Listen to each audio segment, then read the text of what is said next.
શ્રી વલ્લભાધીશ કી, ગિરિરાજ તરણ કી, શ્યામ સુંદર શ્રી અમને મહારાણી કી જય, શ્રી ગુસાઈજી પરમ દયાળ કી જય, શ્રી ગોકુલ નાથ કી જય, દાવ દયાળ કી જય, શ્રી નવનેત પ્રિયા લાલ કી જય, अपने माथी भ्राता सेव्य स्वरूप की जय, बधाई वैष्णव ने जाजा करीन जय श्री कृष्ण। शीत ऋतु, उष्ण सामग्री, ઠાકોરજી ને અત્યારે ગદેલ ને બધું, યથા દેહે તથા દેવે। ઠાકોરજી ભક્તને વશ છે, મર્યાદામાં ભક્ત ઠાકોરજીને વશ છે, એટલે એણે બધે દોડા દોડી કરવી પડે છે। આજે આપણે નોકરી કરતા હોય તો ગવર્મેન્ટને વશ હોઈએ તો આપણે જવું પડે, તો વલ્લભ કે આ મારો વૈષ્ણવ એ નહીં કરી શકે। વલ્લભે આપણા જ તત્સુખનો વિચાર કર્યો કે તારે ક્યાંય દોડાદોડી કરવાની જરૂર નથી, તારા ઘરે ત્રિલોકના નાથને પધરાવી દો। આખી દુનિયાને બનાવવાવાળો ત્રિલોકનો નાથ, બ્રહ્માંડનો નાથ આપણે આટલા ગોખલામાં આવી ગયા। આજે આખી દુનિયાને અરોગાવવાવાળો આપણા ઘરે આટલી થાળીની અંદર કટોરી ભરીને દઈએ, એ બીજી વાર માગે છે કે લાવો ને આજ તો શાક બહુ સરસ્યું છે, માનભોગ બહુ સરસ્યું છે, તું જેમ રાખે તેમ રહીશ। અને વલ્લભે કાનમાં કહ્યું છે મારા વૈષ્ણવની ફરિયાદ ક્યારેય કરશો નહીં, મારો વૈષ્ણવ જેમ રાખે એમ રહેવાનું। તો 550 વર્ષ પહેલાં વલ્લભે કાનમાં કહ્યું એ ઠાકોરજીને આજની તારીખ સુધી યાદ છે, અને જેના ઘરે પધરાવે છે પુષ્ટ થઈને, મારા વાલા એના ઘરે એ જ રીત કે તું રાખે એમ રહીશ, અને જેના ઘરે પધારવું હોય છે એને વાર નથી લાગતી, અને નથી પધારવું હતું એ ગમે તે પ્રકાર કરે પણ એના ઘરે નથી જ પધારતા। એવા આપણે ઘણા દાખલા જોયા છે। તો વલ્લભ જેનું વરણ કરે ને એના ઘરે ઠાકોરજી આવે, બધાને ઘરે નથી આવતા। આપણે ઘણાને બહુ આગ્રહ કરીએ પણ ઈચ્છાથી આમ મોઢું બગાડીને કહી દે એટલે બેન અમારો મેળ નથી પડે એવો, ત્યારે હું સમજી જાઉં વલ્લભ કે છે અહીં ખોટી મહેનત કરમાં, એ જીવનો અધિકાર નથી પ્રભુને પધરાવવાનો। બાકી વલ્લભ આપણી શરતે પધરાવી દે છે। ઘણા વૈષ્ણવ દૂધ મિશ્રી જ અમે ધરાવશો, વલ્લભ કે વાંધો નહીં, ઘણા કે દૂધ ઘર સુધી પહોંચશો, કાંઈ વાંધો નહીં, ઘણા કે ફીકું ધરશો, ભલે, તું જેમ રાખીશ એમ રહેશે। સખડી ધરવાનું કહીએ એટલે કે અમારાથી ન, આમાં પાળવાનું હોતું જ નથી, તમે જે ઘરે બનાવો છો એ થાળ ધરાવો, આમાં એક્સ્ટ્રા એફર્ટ કાંઈ નથી કરવાના। કાલે ઓલા બેનનો ફોન હતો બોમ્બેથી, ઠાકોરજી પુષ્ટ કરાવે મહિનો થયો બરાબર, હવે કે મારા દીકરાનો દીકરો મને કે બા આપણે જે ભગવાનને આખો દિવસ મિશ્રિત ધરાવવાની, મને તમે બ્રેડ બટર બનાવી દો, તમે મને ઉપમા બનાવી દો, પૌવા બનાવી દો સવારે નાસ્તામાં, બપોરે મને લંચ બોક્સ આપો છો, સ્કૂલેથી આવું એટલે તમે દૂધ ને ગરમ પરોઠું કે પૂરી આપો, રાત્રે તમે, તો આપણા ભગવાનને એવી ભૂખ ન લાગે કે એ કહેલા બેન મારે એને જવાબ શું દેવો? મેં તું તો તમારે દેવાનો. જો તમારો દીકરાનો દીકરો સાક્ષાત માને છે તો એણે એમ કીધું કે ભગવાનને ભૂખ લાગે છે. તમે સાક્ષાત માનતા હો તો તમે ગુરુદેવની આજ્ઞા લઈ ને એ પ્રમાણે કરો. મને કે અમે ઘરમાં ઈલાબેન 6 જણા છીએ. હું, મારા મિસ્ટર, દીકરો અને પૌત્ર. હવે બેડરૂમ હોલનો, કિચનનો. તો એક રૂમમાં અમે 2 ને અમારા ઠાકોરજી, હોલમાં છોકરાઓ સૂવે ને વાંચે ને કરે ને એક રૂમ એનો. હવે ભંડાર જુદો. મેં કીધું એવું તમને કોણે કીધું મારા વાલા? એ કે અમે પાડીએ છીએ 4 દિવસ, બોમ્બેના રહીએ જ. તોય મારી વહુ એમ કે ચોથા 4 દિવસ હું રસોડામાં નહીં આવું. અને મારી પૌત્રી થાય છે ટાઈમમાં. તો ઠાકોરજી પધાર્યા એટલે મેં બેયને પૂછ્યું કે જો પાળવાનું હોય તો જ પધરાવીએ, નહીંતર નહીં. એ કે બા તમે કહ્યું એમ. અને એ કે આપણે લેટાઈને જાય તો કપડાં બદલાવાના, નાવાનું. કે હા. હવે ફ્રીજ એક, એટલે તમે કીધું કે 1 ખાનું સામગ્રીનું રાખવાનું અને બાકી એક ખાનું પ્રસાદીનું, બાકી બધું સામગ્રીનું. એ એડજસ્ટ થઈ ગયો. પણ હવે સખડી ધરાવીએ તો જુદો ભંડારો અને જુદો ગેસ ને જો. મેં કીધું મારા વાલા તમારા ગુરુદેવ, તો કે અમારા ગુરુદેવ તો બહુ જ છે. મેં તો બધાના ગુરુદેવ સરળ.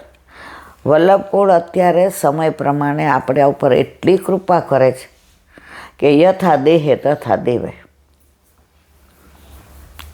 તો એણે ગુરુદેવની આજ્ઞા લીધી. મહિનામાં સખડી ધરાવવા મને. હવે એનો છોકરો ઓલી સ્કૂલ બેગ લેવા ગયો. એટલે એના પપ્પાએ સરસ સપાવી. પછી ક્યાંક નાની લેવી છે પપ્પા. એ કે કેમ?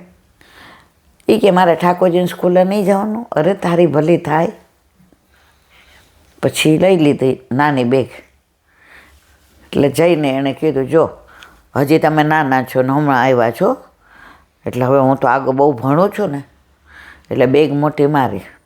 આની અંદર તમારે ખાલી લંચ બોક્સ લઈ જવાનું.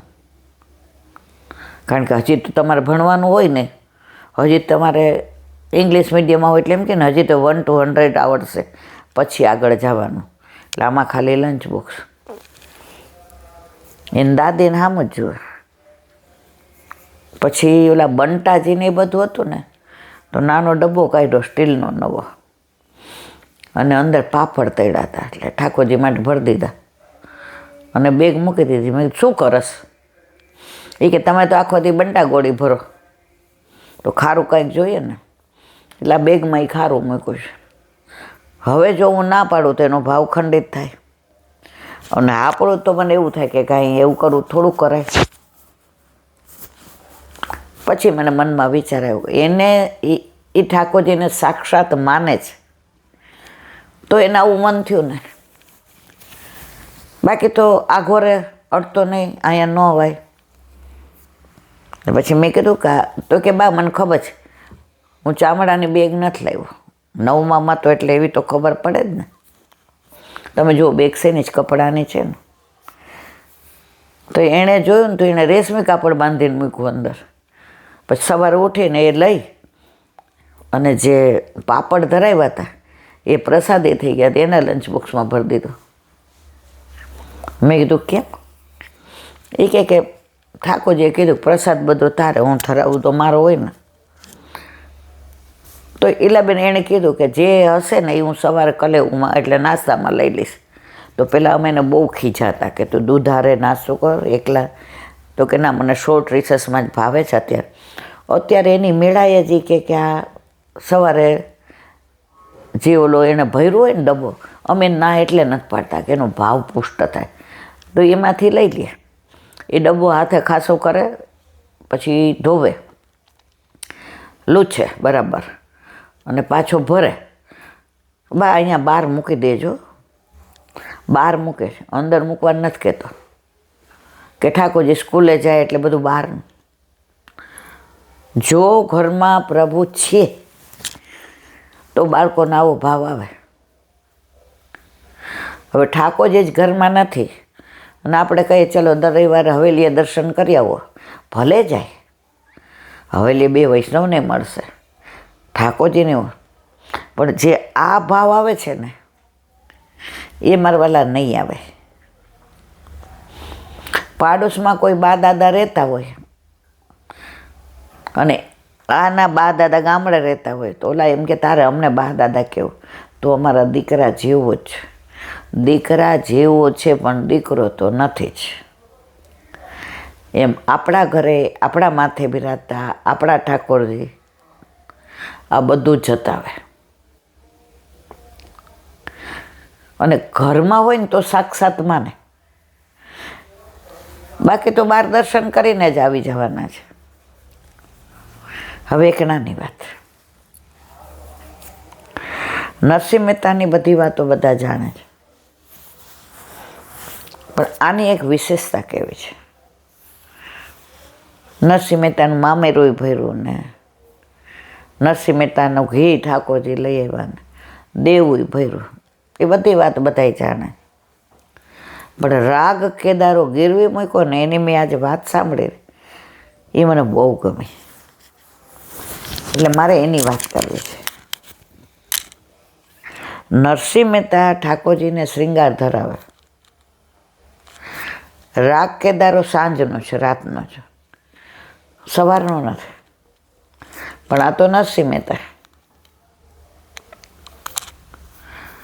તો સાંજે ઓલા શ્રૃંગાર વડા કરવાના હોય અને રાગ કેદારો ગાય એની મેળાએ શિંગાર વડા થાય, એની મેળાએ શિંગાર વડા થાય.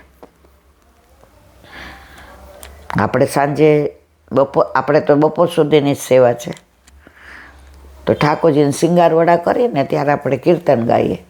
અંગ આભૂષણ જનની ઉતારત, અંગ આભૂષણ જનની ઉતારત, દુલરી ગ્રીવા માલ મોતી નકી, કેયોરલે પૂજ શ્યામ નિહાર, અંગ આભૂષણ જનની ઉતાર, ભૂખે ભયે શ્યામ હલધર પે, યહ પ્રેમ વિચારત. તો કીર્તન છે આખું, બહુ સરસ. મને એમ ત્યાં કીર્તનનો ભાવ કહી દઉં પણ પછી બીજું બધું રહી જાય. તો ઠાકોરજીને સાંજે બધા વસ્ત્ર, આપણે કેવું નાઇટ ડ્રેસ પહેરીને સૂઈએ, તો વલ્લભ એવું જ આપ્યું છે, યથા દેહે તથા દેવે. તો રાત્રે ઠાકોરજીને બધા વસ્ત્ર અને આભૂષણ બધું વડું કરી અને તનિયો પહેરાવે, થાળું સ્વરૂપ હોય તો, અને કાનના કુંડળ, તિલક, હાથમાં કડા, પગના નૂપુર ને કંઠે સરી ને પાઘ, આટલું હોય. તો આ રાગ કેદારો ગાય ને તો શ્રૃંગાર વડા થાય. હવે નરસિંહ મહેતા હતા ને એ મર્યાદા પુષ્ટિ ભક્ત હતા, પુષ્ટિ ભક્ત નહોતા, એટલે એને આપણે પુષ્ટિમાં નથી ગણતા. મીરાબાઈને પુષ્ટિમાં નથી ગણતા, કારણ ઠાકોરજીના અનન્ય ભક્ત હતા. મેરે તો ગિરધર ગોપાલ દૂસરો ના કોઈ. નરસિંહ મહેતા એ કહેતા હતા કે બ્રહ્મ સાથે બ્રહ્મ લટકા કરે. આપણે ભણતા ત્યારે કવિતા આવતી હતી, કારણ પ્રભુને શ્રમ આપ્યો. ઘડીક થાય કે મારી હુંડી સ્વીકારો મહારાજ રે, શામળા ગિરધારે, મારું મામેરું ભરો, મારું આ કરો. તો તો જે પ્રભુના તત્સુખનો વિચાર કરે એ પુષ્ટિ માર્ગે, અને પ્રભુને શ્રમ આપે એ મર્યાદા. તો અહીંયા જેવું ગાય ને બસ શિંગાર વડા થાય, એટલે એમની સાથે બે ચાર હોય ને. દરેક જમાનામાં વંચકો હોય ને હોય. સમય બદલાય એમ વંચકો વધતા જાય. અત્યારે કળયુગમાં વંચકો વધી ગયા છે. ઘરે ઠાકોરજી ન બિરાજતા હોય તો બધાને સલાહ આપતા હોય, આમ ન કરાય, આમ કરાય, તમે કેમ આમ કર્યું?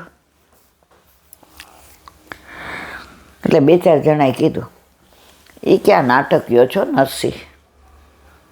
ક્યાંય સાંભળ્યું છે કે કેદારો ગાયને શૃંગાર વડા થાય? એ તો છે ને લગાવ ઓછો લગાવતો હશે, એટલે બધા એની વાહ વાહ કરે. નરસિંહ મહેતાને ખબર નહીં. હવે જે શેઠિયાને ત્યાંથી સીધું સામાન લાવતા હતા,